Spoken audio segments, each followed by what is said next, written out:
गुरुग्राम में आयोजित जिला कष्ट निवारण समिति की बैठक में मुख्यमंत्री नायब सिंह सैनी का बेहद कड़ा रुख देखने को मिला।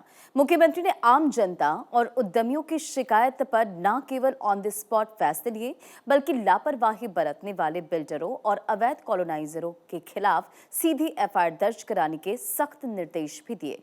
सीएम ने अधिकारियों को साफ कर दिया कि समस्याओं का समाधान सिर्फ कागजों में नहीं, बल्कि धरातल पर नजर आना चाहिए। देखिए की रिपोर्ट।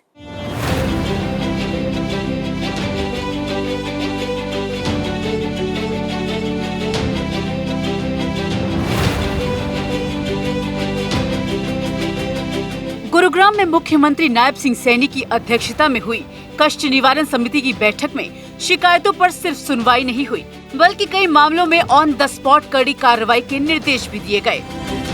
मुख्यमंत्री ने साफ कहा कि गुरुग्राम में नागरिकों को बेहतर सुविधाएं देने के लिए सरकार लगातार काम कर रही है और व्यवस्थाओं में अब बड़ा सुधार दिखाई दे रहा है। बैठक के दौरान बिलासपुर तावड़ू रोड स्थित पायनियर इंडस्ट्रियल पार्क के प्रतिनिधियों ने 33 केवी सब स्टेशन के लिए बिल्डर द्वारा जमीन न देने का मुद्दा उठाया, जिस पर सीएम ने अधिकारियों को बेहद सख्त निर्देश दिए। 33 केवी सब स्टेशन के लिए बिल्डर नहीं दे रहा था जमीन। औद्योगिक इकाइयों में बाधित हो रही थी बिजली आपूर्ति। बिल्डर से तत्काल जमीन उपलब्ध कराने के निर्देश। सहयोग न करने पर बिल्डर के खिलाफ एफआईआर दर्ज कराने का आदेश। औद्योगिक क्षेत्र में निर्बाध बिजली आपूर्ति सुनिश्चित करने का आदेश। एक पायनियर इंडस्ट्री पार्क जो तावड़ू रोड पर है, जिसका मैंने कहा है कि उसके अंदर एक 33 केवी का सब स्टेशन वो लगना था, क्योंकि जो इंडस्ट्रियल पार्क जिसने काटा है उसने उसमें एक 33 केवी का सब स्टेशन बना करके देना था इंडस्ट्रियल को, परंतु अभी तक नहीं बना। उसके ऊपर भी मैंने तुरंत कहा है कि संज्ञान लेते हुए कार्रवाई तब वितरित करें और वहां पर वो सुविधा भी लोगों को उपलब्ध कराएं इंडस्ट्रियलिस्ट को, ताकि उनको कोई समस्या कर ना आए और वो जल्दी ही उसका समाधान। सदर बाजार के मुख्य प्रवेश मार्ग पर ई रिक्शा और ऑटो के अव्यवस्थित जमावड़े पर भी मुख्यमंत्री ने तुरंत एक्शन लिया। उन्होंने अधिकारियों को निर्देश दिया कि मुख्य सड़क पर वाहनों के खड़े होने से ट्रैफिक बाधित न हो और बाजारों को पूरी तरह से अतिक्रमण मुक्त बनाया जाए।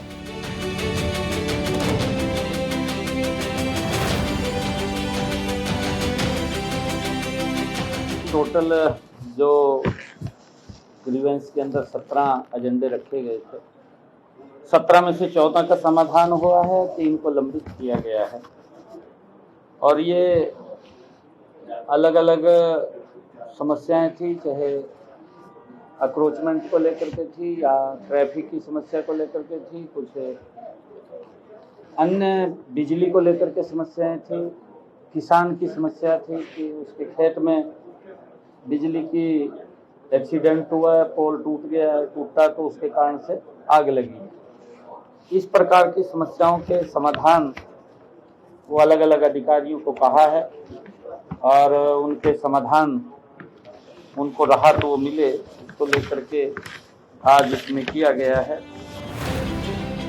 झंडू सराय वीरान स्थित कृष्णा कॉलोनी में कॉलोनाइजरों द्वारा रास्ते की जमीन बेचने और अवैध रूप से कॉलोनी काटने का मामला सामने आया, जिस पर मुख्यमंत्री का गुस्सा फूटा।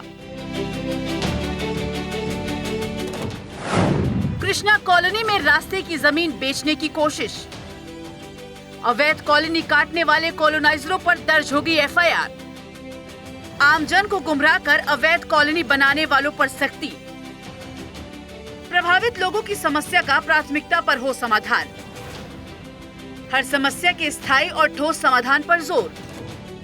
इस प्रकार से कुल 17 एजेंडों में से 14 एजेंडों का समाधान हुआ है और बाकी 3 पेंडिंग रखी गई हैं।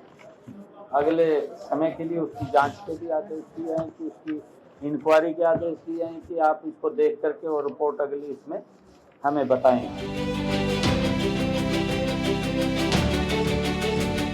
गुरुग्राम कष्ट निवारण समिति की बैठक में मुख्यमंत्री ने अधिकारियों को 2 टूक लहजे में संदेश दे दिया कि शिकायतों का समाधान सिर्फ कागजों और फाइलों तक सीमित नहीं रहना चाहिए।